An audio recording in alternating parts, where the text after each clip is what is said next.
मीर साहब, peoples party की तो चले वो उनकी बाकी सेकेंड और थर्ड टियर लीडरशिप बयानात देती रहती है।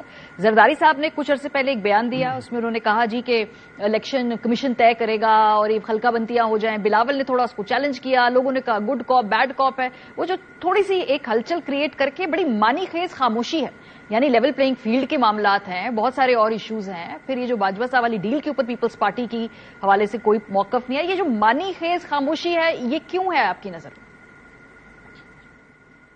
देखिए, मानी खेज खामोशी जो है उसकी बड़ी वजूहात है। मैं तो पिछले कोई 5-6 महीने से कह रहा हूं कि पीपल्स पार्टी जो है उसने एक्चुअली तो पीपल्स पार्टी मास्टरमाइंड थी ना, जो इमरान खान को पूरा निकालने का जो मंसूबा बनाया गया था। पीएमएल-एन तो कहती थी असम्बलियों से इस्तीफे दे दिए जाएं और पीपल्स पार्टी कहती थी नहीं, इस्तीफे ना दे, तहरीक-ए-अदम एतमाद लेके आएं। और उसके बाद फिर पीपल्स पार्टी ने राजी किया। आसिफ जरदारी साहब जो हैं उन्होंने शर्त पेश की कि अगर शहबाज शरीफ को वजारत उज़्मा का उम्मीदवार बनाया जाए तो मैं MQM और BAP और बाकी जो इत्तेहादी हैं PMLQ, इनसे मैं वोट ले लूंगा। और उन्होंने करके दिखाया, ले आए। बीच में फिर जनरल बाजवा साहब जो है वो परवेज लाई साहब को तोड़ के ले गए, उसकी वजह से एक सेटबैक हुआ। लेकिन मास्टरमाइंड एक्चुअली पीपल्स पार्टी थी इमरान खान साहब को तहरीक-ए-अदम एतमाद के जरिए हटाने के पूरे मंसूबे का। लेकिन बाद में फिर जब इमरान खान साहब हट गए और एक कोलिशन गवर्नमेंट बनी, तो with the passage of time जो है वो पीपल्स पार्टी जो है उसको ये महसूस हुआ कि बहुत से मामलात में उसको एतमाद में नहीं लिया जाता। और खास तौर पे जो पीपल्स पार्टी और PMLN के दरमियान जो दूरियां पैदा हुई वो BAP की वजह से पैदा हुई, क्योंकि पहले BAP के बारे में कहा गया पीपल्स पार्टी को कि ये इनका जो चीफ मिनिस्टर है बलोचिस्तान का कुदूस बुज़िंजो, इसके समेत पूरी की पूरी पार्टी जो है वो पीपल्स पार्टी में जम हो जाएगी। उसके बाद फिर एक यू टर्न लिया गया और फिर BAP से कहा गया कि नहीं, अब आपने पीपल्स पार्टी में नहीं जाना, अब आपने PMLN में जाना है।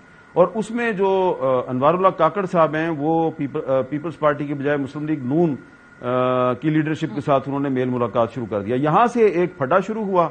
और उसके बाद जब निगरान हुकूमतें कायम हुई, तो सिंध में जो निगरान हुकूमत है वो आपको पता है पीपल्स पार्टी की मर्जी के मुताबिक नहीं है। उनके जो वजीर दाखिला हैं सिंध के, वो तो खुल्लम खुला पीपल्स पार्टी की मुखालफत करते रहे हैं।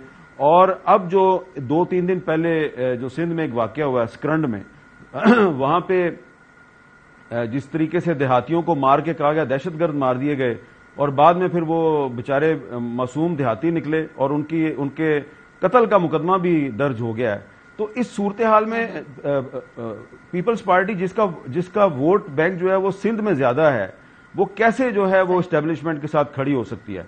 और पीपल्स पार्टी को यह भी एक्सपीरियंस है कि जिस तरह पहले PTI को इस्तेमाल करके टिश्यू पेपर की तरह फेंक दिया गया, इसी तरह उसको भी कई दफा इस्तेमाल किया गया पीपल्स पार्टी को।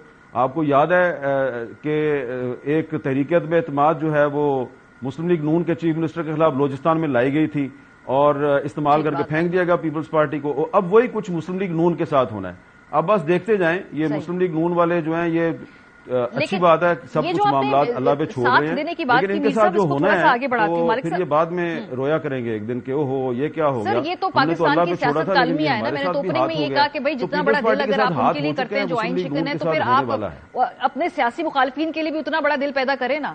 मालिक साहब, इशू ये कि जो level playing field Peoples Party मांग रही थी वो किस किस्म की लेवल, मतलब अभी हमने सिंध के अंदर देखा मेयर इलेक्शन के अंदर, वहां पर जो उनके सियासी मुखालिफिन थे वहां लेवल प्लेइंग फील्ड उनको मिली। क्या ये इस तरह की लेवल प्लेइंग फील्ड जा रहे हैं जैसी कि सिंध में कुछ अरसे पहले इनको मिली है और अब वो नहीं उनको, क्योंकि लेवल प्लेइंग फील्ड क्या वो सबके लिए चाह रहे हैं या स्पेसिफिकली अपने लिए बिल्कुल प्रिसाइसली वही लेवल प्लेइंग फील्ड जा रहे हैं?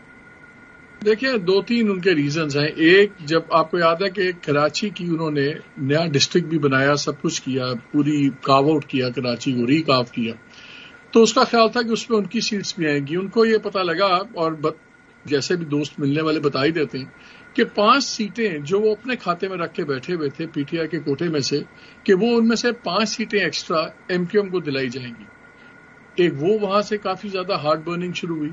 फिर हमने देखा कि साउथ पंजाब में जो सर्टन गारंटीज उनका ख्याल था कि हमें, उन्होंने टेकन फॉर ग्रांटेड लिया था कि X नंबर ऑफ सीट्स में हमें एडजस्ट किया जाएगा और हमें वहां से एक्सटेंड दी जाएगी, वहां पे भी उनका हाथ हो गया।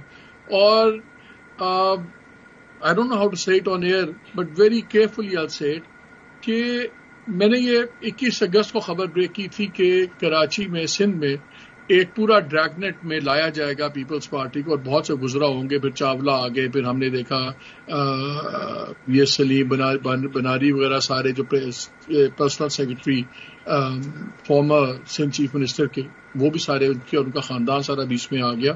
وہاں پہ بہت زیادہ اس وقت ریکوریز بھی ہو رہی ہیں، not necessarily on the record, of the record بھی بہت سی ریکوریز اس وقت چل رہی ہیں.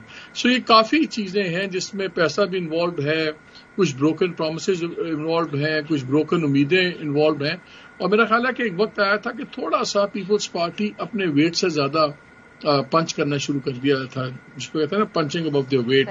تو سارے تھوڑے تھوڑے نا سب کو ذرا کاٹے لگے. اور جو حامد ابھی بات کر رہے تھے، I agree with it partially, کہ مسلم لیگ بھی جو اس وقت سمجھ رہی ہے یہ شاید مارچ میں ویوز اور ہوں، لیکن تب تک بیانیوں کا ٹائم گزر گیا ہوگا ان کے ہاتھ سے. یہ جو آپ نے انٹرسٹنگ بات کی نا کہ کوئی 1.25 سال پہلے میر صاحب کانورزیشن بالکل ڈفرینٹ تھی. اس وقت ہم کہتے تھے کہ سارے مزے پیپلز پارٹی لوٹ رہی ہے، سارا جو نزلہ یہ پی ایم ایل این پہ گرنا ہے، سخت وزارتیں ان کے پاس، سارے ٹف فیصلے انہوں نے کرنے ہیں. پیپلز پارٹی کے پاس تو زبردست وزارتیں ہیں، سندھ پورا ان کے پاس. تو کتنی زبردست ڈیل نیگوشیٹ کی زرداری صاحب نے، بڑے زبردست وہ سیاستدان ہیں. اب 1.25 سال بعد ہمیں لگ رہا ہے کہ نواز شریف صاحب نے معاملات بہتر طریقے سے طے کر لیے ہیں غالباً.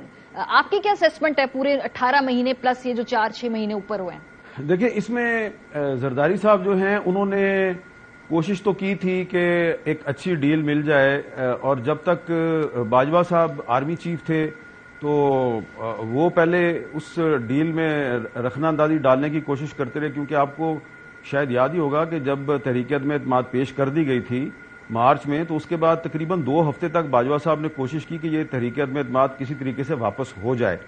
اس میں مسلم لیگ نون جو ہے اس نے کوئی اتنا سٹینڈ نہیں لیا، لیکن آصف زرداری صاحب، مولانا فضل الرحمان، اختر مینگل، خالد حسین مکسی، یہ لوگ تھے جنہوں نے سٹینڈ لے لیا اور باجوہ صاحب سے کہا کہ جی ہم نے تحریک عدم اعتماد واپس نہیں لینی. اس کے بعد پھر باجوہ صاحب جو ہیں انہوں نے ان کے ساتھ ڈیل کرنے کی کوشش کی، ان کے ساتھ ڈیل نہیں ہوئی. پھر جنرل عاصم منیر صاحب آرمی چیف بن گئے. تو یہ جو پیپلز پارٹی کی جو مشکلات شروع ہوئی ہیں یہ جنرل عاصم منیر کے آرمی چیف بننے کے بعد شروع ہوئی ہیں. آپ دیکھ لیں، اس سے پہلے تو ان کو کوئی اتنی پرابلم نہیں تھی. تو اب زرداری صاحب ابھی بھی کوشش کر رہے ہیں کہ جو بلاول صاحب کے کچھ بیانات سے کچھ ایسا تاثر ملا کہ شاید پیپلز پارٹی جو ہے وہ خوش نہیں ہے، تو وہ کوشش کر رہے ہیں کہ راستہ نکالیں. لیکن مجھے لگتا یہ ہے کہ مشکل سے راستہ نکلے گا. نہ تو آنے والے وقت میں پیپلز پارٹی کو کچھ ملنا ہے، اور مسلم لیگ نون جن حسین خوابوں میں کھوئی ہوئی ہے ان حسین خوابوں میں سے اس کو اتنا نہیں ملے گا.